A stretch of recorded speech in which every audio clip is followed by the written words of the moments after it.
હું ગુજરાત કે ગુજરાતીઓની ઈર્ષા કરતો નથી, પરંતુ ઉદ્ધવ ઠાકરેએ પીએમ મોદી શાહ પર સાધ્યું નિશાન। મહારાષ્ટ્ર વિધાનસભા ચૂંટણી માટે પ્રચારનો અંતિમ તબક્કો ચાલી રહ્યો છે। આ દરમિયાન શિવસેના પ્રમુખ ઉદ્ધવ ઠાકરેએ રેલી યોજી હતી, જેમાં તેમણે મુંબઈનો દરેક ખૂણો અદાણીને વેચવામાં આવી રહ્યો હોવાનું કહ્યું।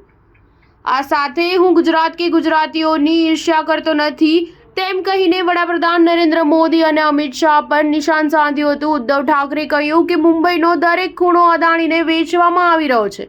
હું જ્યાં પણ પ્રચાર કરી રહ્યો છું, તે કોલ્હાપુર હોય, ચંદ્રપુર હોય કે પાલઘર હોય, દરેક જગ્યાએ પાણી, બંદર અને વીજળી અદાણીને વેચવામાં આવી રહી છે। મરાઠીમાં આપણે સમસ્યાઓને આસમાની કી સુલતાની કહીએ છીએ। હવે આપણે કહેવું પડશે કે સમસ્યાઓ સુલતાની કી અદાણી બની ગઈ છે।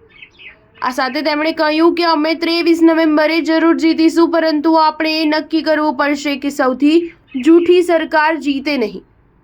મહારાષ્ટ્રથી આવેલા ભાજપના પ્રચારકોને લઈને ઉદ્ધવ ઠાકરેએ પંકજા મુંડેના નિવેદનના વખાણ કર્યા, જેમાં પંકજાએ કહ્યું હતું કે રાજ્યના દરેક બૂથ પર ભાજપ તરફથી આશરે 90,000 લોકો મહારાષ્ટ્રમાં આવ્યા છે, જેને લઈને ઉદ્ધવે કહ્યું કે આ બહારી લોકોના કારણે મહારાષ્ટ્રમાં ઓક્સિજનની અછત વર્તાઈ રહી છે, પરંતુ આપણે સાવધાન રહેવાની જરૂર છે, કારણ કે આ બહારી લોકો આપણા પર નજર રાખવા માટે આવ્યા છે, જેમાં તેમણે અમારા વિરુદ્ધમાં સેના બોલાવી છે।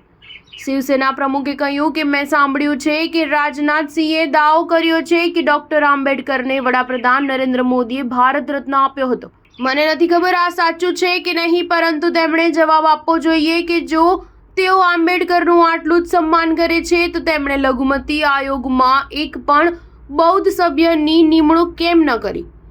તેમણે કહ્યું કે હું ગુજરાત કે ગુજરાતીઓ સાથે ઈર્ષ્યા કરતો નથી, તેઓ પણ અમારી સાથે છે, પરંતુ વડાપ્રધાન મોદી અને અમિત શાહ ગુજરાત અને આખા દેશના વિરુદ્ધમાં દિવાલ ઊભી કરી રહ્યા છે। વડાપ્રધાન મોદી અને અમિત શાહ જતા રહેશે, પરંતુ આ દિવાલ બનેલી રહેશે, જે બર્લિનની દિવાલ જેવું હશે, જેને ફરી એક સાથે મૂકવામાં દાયકાઓ લાગશે। આમ જો અમે સત્તામાં આવીશું તો કેબિનેટમાં સૌથી પહેલો નિર્ણય એ કરીશું કે અદાણીને આપવામાં આવેલી તમામ જમીન અમે પરત લઈશું।